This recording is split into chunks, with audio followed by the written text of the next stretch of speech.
नमस्कार प्यारे दोस्तों। आज हम 7वीं कक्षा हिंदी का पाठ क्रमांक 4 शब्द संपदा इस पाठ के अंश का पठन और स्पष्टीकरण देखेंगे। इस पाठ के लेखक हैं डॉक्टर सूर्यनारायण रणसुभे। उनका कल हमने परिचय किया और इस पाठ का भी परिचय किया। आज हम इस पाठ के अंश का पठन और स्पष्टीकरण करेंगे, जो कि पृष्ठ क्रमांक 35 पर आदिम अवस्था से आधुनिक मनुष्य तक, यहाँ से लेकर पृष्ठ क्रमांक 36 पर जीवन व्यवहार से निकाल बाहर करना चाहिए, यहाँ तक का यह अंश, इसका हम पठन और स्पष्टीकरण करेंगे। चलो तो देखते हैं इस अंश का पठन और स्पष्टीकरण। पाठ क्रमांक 4 शब्द संपदा, डॉक्टर सूर्यनारायण रणसुभे। पाठ का पठन और स्पष्टीकरण।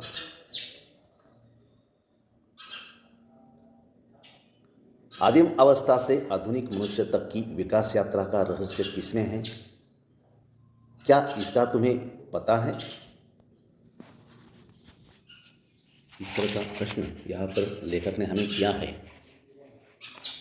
क्या प्रश्न किया है? आदिम अवस्था से आधुनिक मनुष्य तक की विकास यात्रा का रहस्य किसमें है? क्या इसका तुम्हें पता है? यानी मनुष्य का जो जीवन कार्य है या विकास यात्रा है, वह आदिम अवस्था से लेकर आधुनिक मनुष्य तक किस तरह से उसने प्रगति की है। जब मनुष्य आदिम अवस्था में था तो किस तरह का था, हमें मालूम है। इसका इतिहास हमने देखा है। और आज का जो मनुष्य है, जो कि सिर्फ जमीन पर या पृथ्वी पर ही ना रहकर चांद पर भी जाकर आया है, आज वह मंगल पर घर बसाने की सोच रहा है। और इस बात का रहस्य किसमें है, इसका तुम्हें पता है? इस तरह का प्रश्न यहाँ पर लेखक ने हमें किया है। अधिकांश लोग इसका उत्तर देते हैं कि अन्य प्राणियों की तुलना में मनुष्य का विकसित मस्तिष्क इस पूरी प्रगति व संस्कृति के मूल में है। यानी हमारे इर्द गिर्द आसपास जो प्राणी मात्र हैं, उनकी तुलना में उनसे अधिक मनुष्य को मस्तिष्क दिया गया है। मस्तिष्क का मतलब मगज, जिसे मराठी में मेंदू कहा जाता है।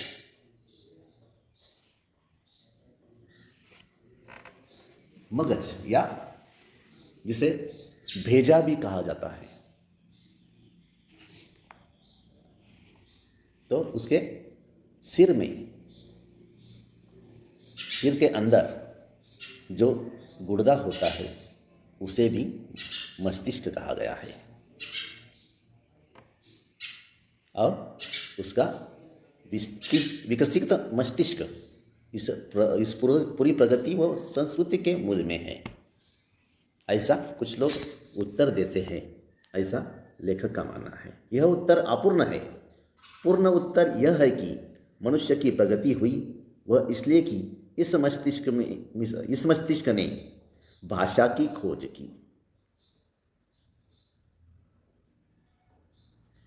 लेखक कहते हैं पूर्ण उत्तर यह है कि मनुष्य की प्रगति हुई वह इसलिए कि इस मस्तिष्क ने भाषा की खोज की।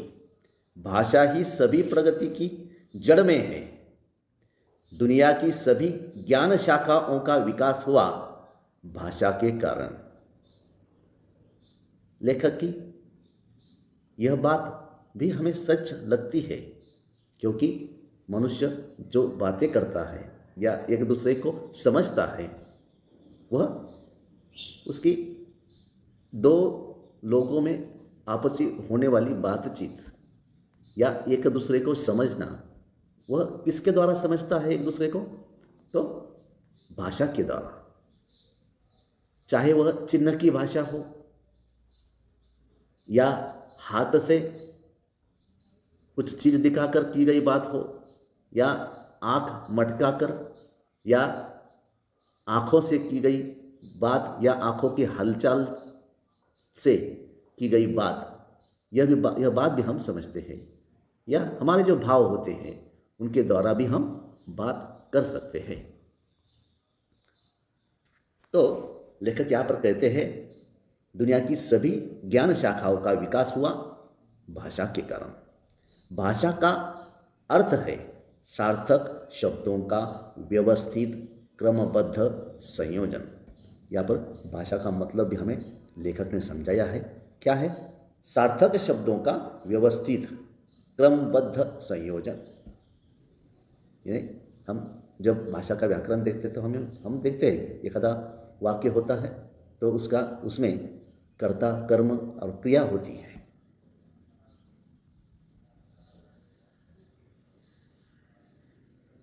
शब्दों का यह संसार बड़ा विचित्र है। शब्दों की ताकत की ओर हमारा ध्यान कभी नहीं जाता। शब्द ही मनुष्य को ज्ञान से जोड़ते हैं। शब्द ही मनुष्य को ज्ञान से जोड़ते हैं और एक दूसरे में ज्ञान बांटते हैं शब्दों द्वारा। शब्द ही मनुष्य को मनुष्य से जोड़ते हैं और शब्द ही मनुष्य को मनुष्य से तोड़ते हैं। ठीक है?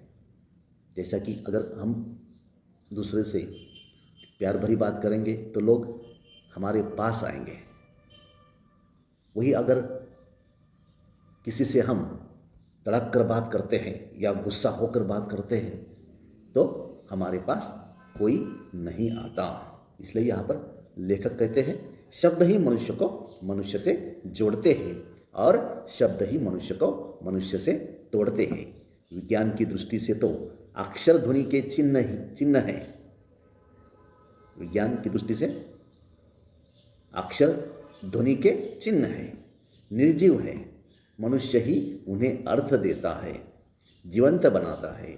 जब शब्द जीवंत हो जाते हैं तो फिर उनमें मनुष्य के विविध स्वभाव गुण आने लगते हैं। मनुष्य स्वभाव के जितने विभिन्न नमूने हैं उतने ही शब्दों के स्वभाव के नमूने हैं। जैसे कुछ लोग औरों को हंसाने का काम करते हैं, वैसे ही कुछ शब्द भी लोगों को हंसाते हैं। जैसे कुछ मनुष्य औरों को हमेशा तकलीफ देते हैं, वैसे कुछ शब्दों के उच्चारण मात्र से सामने वाला व्यक्ति व्यथित हो जाता है। व्यथित होना, दुखी होना, तकलीफ, परेशानी।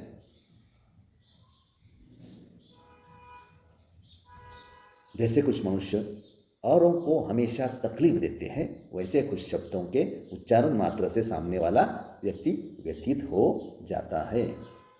कई बार तो ऐसे शब्दों को सुनकर वह रोने भी लगता है। कुछ लोग बड़े प्रिय होते हैं, वैसे ही कुछ शब्द भी बहुत प्रिय होते हैं। उन्हें बार बार सुनने की, गुनगुनाने की इच्छा होती है।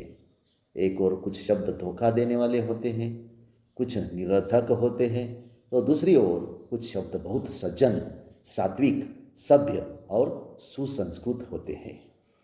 कुछ शब्द निष्क्रिय बना देते हैं कि कुछ मत करो, जो भाग्य में है वह तो मिल ही जाएगा, नहीं है तो नहीं मिलेगा। न्यूटन ने कहा है कि किसी भी काम की सफलता के लिए 90% परिश्रम की, 5% बुद्धि की और 5% संयोग की जरूरत होती है। संयोग यानी योगायोग।